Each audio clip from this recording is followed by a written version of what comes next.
എന്നാ സ്ലീവാച്ച രാവിലെ തന്നെ? സ്ലീവാച്ചൻ എവിടെയാന്ന് ചോദിച്ചു രാവിലെ അമ്മച്ചി 2-3 വട്ടം വിളിച്ചായിരുന്നു കേട്ടോ. എന്നിട്ട് നീ പറഞ്ഞേ? ഞാൻ കണ്ടില്ല എന്ന് പറഞ്ഞു. ഞാനും 1-2 വട്ടം സ്ലീവാച്ചൻ രാവിലെ വിളിച്ചായിരുന്നു, കിട്ടിയില്ല. ഇനി അമ്മച്ചി വിളിച്ച ഫോൺ എടുക്കണ്ട. ഓ, ഇന്നല്ലേ ധ്യാനം തുടങ്ങുന്നേ, മുങ്ങി നടക്കുവാണല്ലേ? എടാ നിന്റെ പൈസ വല്ലതും ഇരിപ്പുണ്ടോ? എത്ര രൂപയാ സ്ലീവാച്ച? എന്നെ ഉള്ളതിൽ എൻ്റെ കയ്യിലൊന്നുമില്ല, ഞാൻ ചുമ്മാ ചോദിച്ചെന്നേ ഉള്ളൂ. ഞാനും കുറച്ച് ടൈറ്റാ സ്ലീവാച്ച. എൻ്റെ ഒരു ആവശ്യത്തിന് ഞാനും പലിശയ്ക്ക് കടം പറഞ്ഞു വെച്ചിരിക്കുക. ഞാൻ പുറത്തേക്ക് ഇറങ്ങുവാ, സ്ലീവാച്ചിന് ഇവിടെ കാണുമല്ലോ അല്ലേ? ഇറങ്ങുവാണെങ്കിൽ ഈ ഷട്ടർ ഒന്ന് താത്തിയേക്കണേ. എടാ നിന്ന് ദേ ഇതൊന്നും പണയം വെക്ക്. അയ്യോ, ഇത് കല്യാണമോതിരല്ലേ, അതിന് മാത്രം എന്നാ സ്ലീവാച്ച ആവശ്യം? കുറേ അത്യാവശ്യമുണ്ട്. നീ അത് കിട്ടണാശം മൊത്തം എടുത്തു, എന്നിട്ട് വന്നൊരു ഫുള്ളും വാങ്ങിച്ചു. ഫുള്ളാ? അപ്പോൾ രാവിലെ തന്നെ കള്ളുകൂടിയാണല്ലേ? കണ്ടപ്പോഴേ തോന്നിയായിരുന്നു. ശരി, കല്യാണമോതിരം പണയം വെച്ചിട്ട് കള്ളുപിടിക്കുന്ന കേട്ടോ. അത്രയ്ക്ക് പ്രശ്നമൊന്നുമില്ല സാറേ. ആ പയ്യൻ്റെ മുഴുവൻ കുടുംബക്കാരും ഇവിടെ ഉണ്ട്. ആ, റോസമ്മ എന്നാണ് ഡോക്ടറുടെ പേര്. സാറൊന്ന് നേരിട്ട് വിളിക്കണം, അത്രേ ഉള്ളൂ. ആ ശരി, താങ്ക് യു സാർ. വേണ്ടടി മറിയാൻ വശത്ത് വരുന്നുണ്ട് കേട്ടോ. എൻ്റെ അമ്മോ, കാണാത്ത മട്ടിരുന്നു.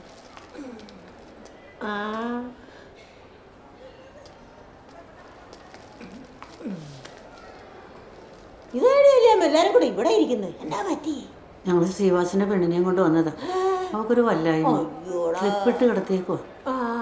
ചേട്ടത്തി, ഇന്ന് ധ്യാനം തുടങ്ങുമല്ലേ, പോകുന്നില്ലേ? അയ്യോ പിന്നെ പോണം. എന്റെ കുഞ്ഞെ ഇന്നലെ രാവിലെ മുതൽ എന്റെ കാലിന്റെ ഉള്ളനടിയിൽ ഭയങ്കര പുകച്ചില്. സന്ധ്യയായപ്പം ഗുളിക നോക്കിട്ടൊട്ട് കാണാനുമില്ല. ഇനി ധ്യാനത്തിന് ഗുളിക മേടിച്ചോണ്ട് വേണം എനിക്ക് പോകാൻ. നീ ചെയ്യങ്ങ് നീ ഇരുന്നേടി, ഞാനും കൂടെ ഒന്ന് ഇരിക്കട്ടോ. എന്നാ പറ്റിയതാടി? എന്തായി? ഡോക്ടർ അന്വേഷിച്ചോണ്ടിരിക്കുക. അവർക്കൊരു കോള് വന്ന് കാണും, ഒന്ന് കയറി ചോദിക്കാവോ? എന്റെ പൊന്നി ഏട്ടാ, നിങ്ങൾ വേഗം ആളെ എത്തിക്കാൻ നോക്ക്. ഡോക്ടർ ഭയങ്കര ദേഷ്യത്തിലാ. അവരെ നിങ്ങൾക്ക് അറിയാൻ മേലാത്തോണ്ടാ. പിന്നെ പോലീസുകാരോടുകൂടി നിങ്ങൾ മറുപടി പറയേണ്ടി വരും. എന്നതാടി കാര്യം? ഒന്നുമില്ല ഏട്ടത്തി. ശ്രീവാച്ചൻ എന്തിയടി? അവനിപ്പോ വരും. ആ വെറും വയറ്റിൽ ഇങ്ങനെ അടിക്കല്ലേ എൻ്റെ സ്ലീവാച്ച. കുറച്ച് ഇതെടുത്ത് കഴിക്കുക. എന്നാ പറ്റി? എന്നാ അത്ര ടെൻഷൻ? ഒന്നുമില്ലടാ. ഇനി പാലായിക്കപ്പോഴും ബസ്സുള്ളേ? പാലായിക്ക് 12:30 ഒരു ഒറ്റ ബസ് ഉണ്ട്. എന്നാ ആർക്ക് പോവാനാ?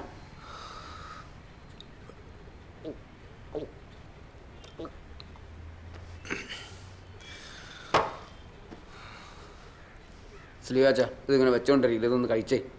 ഓ വിശപ്പില്ലടാ. നല്ല ബീഫാന്നേ, അത് നിങ്ങൾ വെച്ചോണ്ടിരിക്കുക. കുറച്ചെടുത്തും കഴിച്ചെന്നേ. പിള്ളേരെ പോലെ. ആ ഫസ്റ്റ് പാർട്ടിയാ. നീ ഇവിടെ നിന്ന് പുട്ടും ബീഫും കഴിച്ചോണ്ടിരിക്കുക അല്ലേ? എൽദോച്ചാ, ആളിവിടെ ഉണ്ട്. ആ, നമ്മുടെ പുതിയ ബിൽഡിങ്ങില്ലേ? ഇപ്പോൾ എത്താം. ഓ ഓ, ഇന്നലെ എന്നാ പരിപാടിയിടാ പോയോ കാണിച്ചേ? ഞങ്ങളെവിടെല്ലാം അന്വേഷിച്ചെന്നറിയാവോ? എവിടാ കിടന്നേ? ഞാൻ എന്നാ കോപിച്ചേട്ടാ, സ്ലീവാച്ചൻ എന്നാ ചെയ്തേ? എടാ കുഞ്ഞാമ്പി, നീ ഒന്ന് പുറത്തേക്കുന്നത്. ഞാൻ ചേട്ടനോടൊരു കാര്യം പറട്ടെ.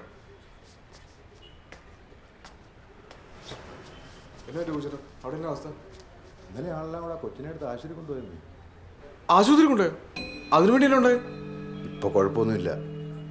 ഡോക്ടർക്ക് നിന്നെ ഒന്ന് കാണണമെന്ന് പറഞ്ഞു. നീ അവിടം വരെ ഒന്ന് വരണം. ഡോക്ടർ എന്തിനാ എന്നെ കാണണേ? ഗോപിച്ചേട്ടാ എനിക്ക് വരാൻ വേണ്ടി. ഗോപിച്ചേട്ടാ എന്നെ നിർബന്ധിക്കില്ല. ഗോപിച്ചേട്ടാ നീ വാ. നീ വന്നാലേ ഡോക്ടർ ഡിസ്ചാർജ് ചെയ്യത്തുള്ളൂ. അതുകൊണ്ടല്ലേ നീ കഴിച്ചേ. ഇത് കഴിച്ചേ. അത്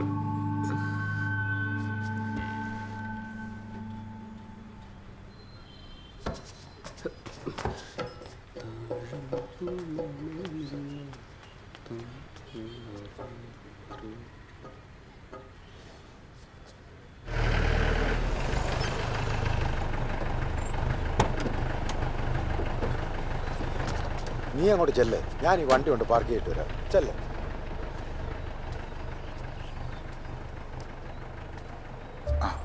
പേമാളിയ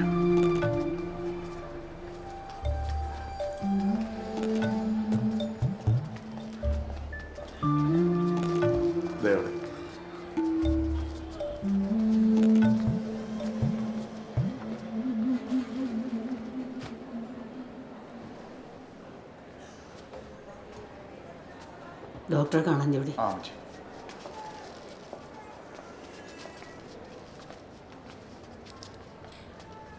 ഡോക്ടറെ ഇതേ ആളെത്തിയിട്ടുണ്ട്. ആരാ? അയ്യോ ഞാനല്ല, അളിയ. ആ ഇതാണ് ആള്. കുടിച്ചിട്ടുണ്ടോ? മുഖത്തോട്ട് നോക്കി പറയടാ ശ്രീവാച്ച. അമ്മച്ചത് ഇറങ്ങി നിന്നേ.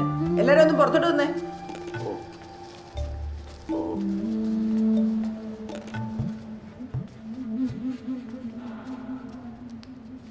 എന്നോടോ തന്റെ പേര്? സ്ലീവ. എത്ര വയസ്സുണ്ട്? 35. താനൊക്കെ ഏത് കാലത്താണോ ജീവിക്കുന്നത്? സാമാന്യ ബോധം എന്നൊരു കാര്യമുണ്ടോ തനിക്ക്? സ്വന്തം ഭാര്യയോട് ആരെങ്കിലും ചെയ്യുന്ന പണിയാണോ താൻ ചെയ്തിട്ടിരിക്കുന്നത്? ശാരീരിക ബന്ധം എന്ന് വെച്ചാൽ താൻ എന്നാ ഉദ്ദേശിച്ചേ? കൂലിപ്പണിയാണെന്നാണോ?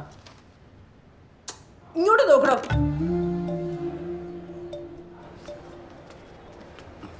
ഹലോ.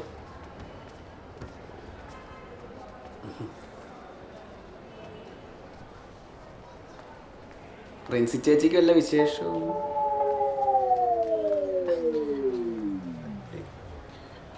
ഇല്ലെങ്കിൽ ഇവിടെ ഞാൻ ചോദിച്ചതേ ഉള്ളൂ. ഇത് ഞാൻ കേസാക്കാൻ പോവാ. പോലീസുകാർ നിർത്തോളം ഇതിനെ സൂക്കേട്. 376 ബലാത്സംഗം, 498 ഗാർഹിക പീഡനം. കുറഞ്ഞത് 7 വർഷം നീ അകത്താ. അയ്യോ ഡോക്ടർ, ഇതൊരു വിഷയമാക്കരുത്. ഞാൻ എന്നെ വേണമെങ്കിലും ചെയ്തോളാം. ഇനി എന്നാ ചെയ്യാനാ? ഇനി ഒന്നും ചെയ്തിട്ട് ഒരു കാര്യമില്ല. അതെന്നാന്നറിയോ, വീട്ടിൽ ഞാനും അമ്മച്ചി മാത്രമേ ഉള്ളൂ. അതിന് അല്ല ഡോക്ടർ, ഒന്നും താനത് പുറത്തോട്ട് നിന്നേ. പുറത്തോട്ട് നിന്നേ. ചെല്ലേ.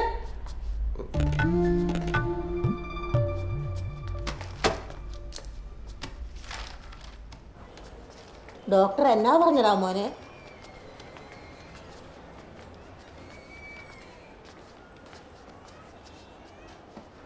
ഡോക്ടർ കേസാക്കുമെന്ന് പറയണം. എൻ്റെ ഊഹം ശരിയാണെങ്കിൽ അളിയാതെ നമ്മുടെ കയ്യിൽ നിൽക്കുകയല്ല. എൻ്റെ അഭിപ്രായത്തിൽ അളിയും കുറച്ചാണ് മാറി നിൽക്കുന്നതായിരിക്കും നല്ലത്. എൻ്റെ മുഖത്തേക്ക് നോക്കിയിട്ട് ഒരു കാര്യമില്ല എൻ്റെ അളിയ.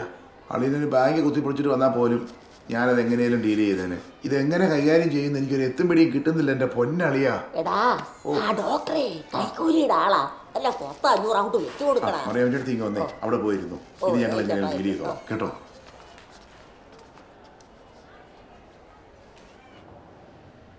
എൻ്റെ അച്ഛോ, ഇത് ഉറപ്പായിട്ട് ഇൻഡിബേഷൻ വിടേണ്ട.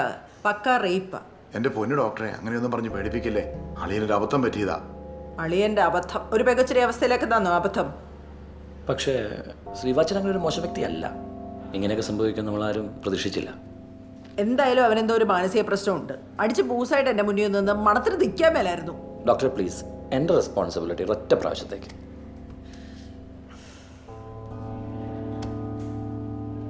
അച്ഛൻ പറയുന്നതുകൊണ്ട് തൽക്കാലം ഞാൻ റിപ്പോർട്ട് ചെയ്യുന്നില്ല. പക്ഷേ ആ പെൺകുട്ടിക്ക് പരാതി ഉണ്ടെങ്കിൽ അപ്പം തന്നെ അറിയിക്കേണ്ടവരെ അറിയിക്കും. ഇല്ല ഡോക്ടറെ, ഞാൻ മോളുമായി സംസാരിച്ചു. അവൾക്ക് ഒരു പരാതിയില്ല. അവളുടെ അമ്മാവൻ കൂടിയാണ് ഞാൻ. എന്തായാലും നിങ്ങൾ ഈ പയ്യനൊരു കൗൺസിലിംഗ് കൊടുക്കണം. ഈ കുടുംബജീവിതം എന്താണ്, ശാരീരിക ബന്ധം എന്താണെന്ന് ഈ പയ്യനൊരു പിടിയുമില്ല. ഉറപ്പായിട്ടും ഉറപ്പായിട്ടും. അമ്മച്ചി വിഷമിക്കണ്ട, ഞാൻ ഡിസ്ചാർജ് ചെയ്തിക്കോളാം. പിന്നെ ബലം പിടിച്ചതിൻ്റെ കുറച്ച് ക്ഷീണമൊക്കെ ആ കുട്ടിക്കുണ്ട്, അത് മാറിക്കോളും. മരുന്ന് കുറിച്ചിട്ടുണ്ട്, കൃത്യമായിട്ട് കൊടുക്കണം. ആ കുട്ടിക്ക് ഏറ്റവും ആവശ്യം പരിപൂർണമായ വിശ്രമമാണ്. Thank you doctor. അവൾ ഏതാണ് അവള്? ആ ഡോക്ടർ ഡോക്ടർ റോസമ്മ. റോസമ്മേ?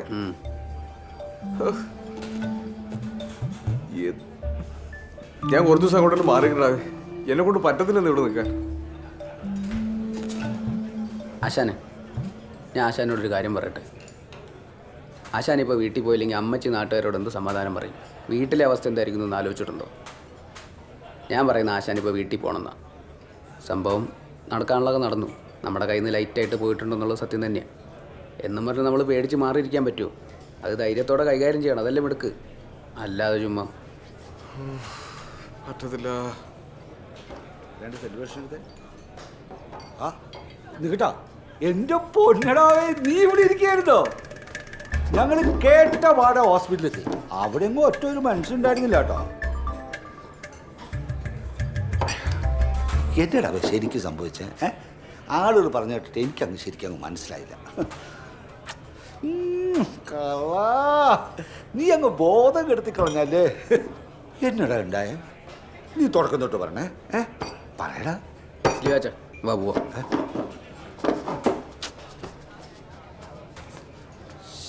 ദേ ചേട്ടാ, ഒരു കൂട്ടുകാരൻ അവൻ്റെ കുടുംബം ഇങ്ങനെ പൊളിഞ്ഞിരിക്കുമ്പോൾ ഒരുമാതിരി അളിഞ്ഞ വർത്താനം പറഞ്ഞാലുണ്ടല്ലോ, പ്രായം നോക്കത്തില്ല കേട്ടോ. നീ ഒന്ന് പോണേ. ശ്ശെ, അവൻ എന്നാലും ഒന്ന് പറയാതെ പോയല്ലോ. എന്തായിരിക്കും സംഭവിച്ചത്?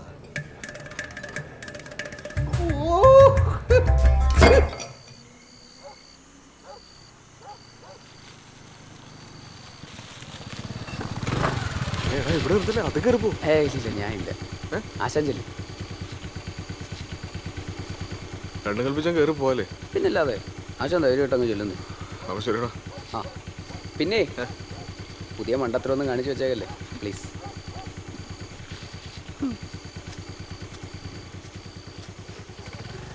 അമ്മച്ചി ഇതേ സ്ലീവാച്ചൻ വന്നു. അവന്റെ വരവുണ്ടോ? യാതൊരു കൂസലും ഇല്ലാതെ നാട്ടിലുള്ള പിള്ളേരോടെല്ലാം കൂട്ടുകൂടി അതും ഇതും എന്നെ പഠിച്ചു വെച്ചിട്ട് ബാക്കിയുള്ളവർക്ക് പുറത്തിറങ്ങി നടക്കാൻ മേലാത്ത അവസ്ഥയായി. ഇവനൊക്കെ എന്താണോ ചെയ്യുന്നത്? മതി.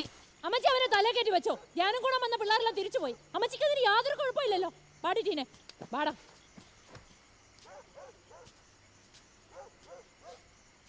പറ്റിപ്പോയി അമ്മച്ചി. മതി വിഷമിച്ചത്. മുമ്പ് വല്ലതും കഴിച്ച് കിടക്കാൻ നോക്ക്. വിശപ്പില്ല അമ്മച്ചി, എനിക്കൊന്ന് കുളിച്ചാ മതി.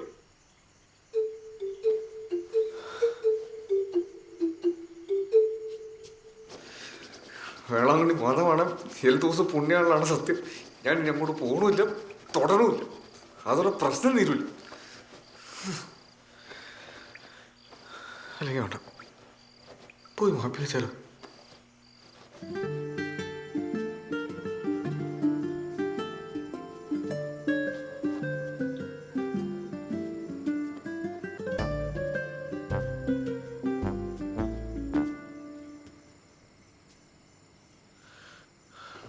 നിക്കടാ അവിടെ.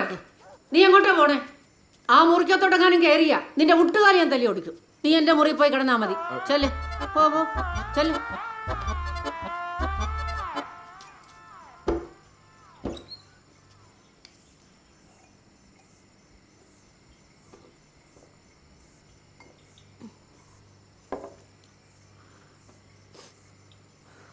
പൊറുക്കാൻ പറ്റാത്ത തെറ്റാ എൻ്റെ മോൻ ചെയ്തതെന്ന് അമ്മച്ചിക്കറിയാം.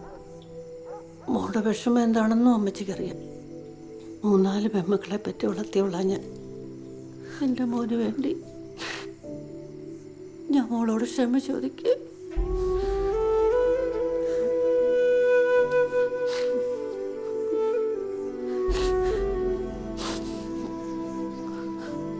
മോള് കിടന്നു.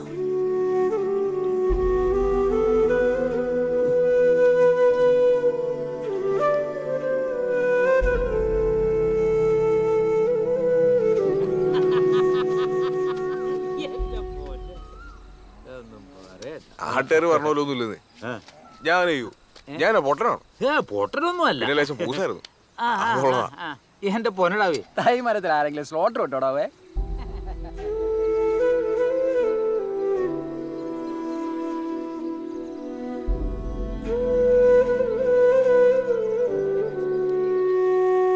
നീ കറി മുടി വെച്ചായിരുന്നു? അതിന് അമ്മയല്ലേ രണ്ടാമത് പറഞ്ഞത്.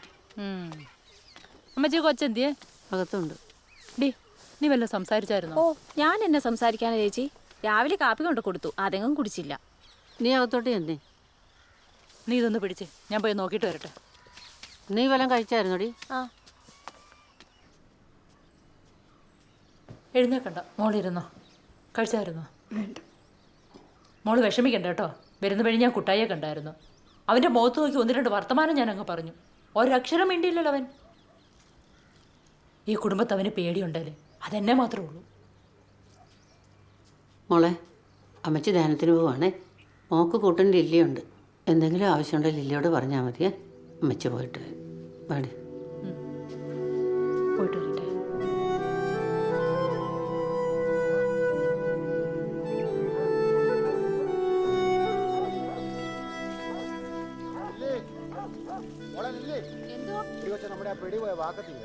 അയ്യോ, അതിന്നലെ നമ്മളെ വർത്താനം പറഞ്ഞിരുന്ന പാറയുടെ ചോട്ടില, എടുക്കാൻ മറന്നുപോയി. ചെല്ല് ചെല്ല്, ഓടിപ്പെടുത്തില്ലേ?